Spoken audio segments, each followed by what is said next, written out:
આગળ વાત કરીએ ઇન્ડિયન નેવીમાં ફરજ બજાવતા ભાવનગરના યુવાનનું ગોવામાં અવસાન થયું છે। ભારતીય નૌસેનામાં ફરજ બજાવતા ભાવનગરના જવાન પોતાની ફરજ દરમિયાન વીરગતિ પામતા તેમના નશ્વર દેહને ભાવનગર લાવવામાં આવ્યા છે। વીરગતિ પામેલા આ જવાનના હજી 1 વર્ષ પૂર્વે જ લગ્ન થયા હોવાનું પણ હાલ જાણવા મળ્યું છે।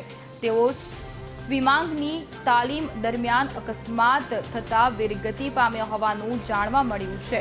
ભાવનગરના કુંભારવાડા વિસ્તારમાં બાનુબહેનની વાડીમાં રહેતા 28 વર્ષીય યુવાન ઉસ્માન અંસારી ઇન્ડિયન નેવીમાં 8 વર્ષથી ફરજ બજાવતા હતા, જ્યાં ફરજ દરમિયાન તેઓ વીરગતિ પામતા ભાવનગર કુંભારવાડા વિસ્તારમાં શોકનો માહોલ જોવા મળ્યો છે।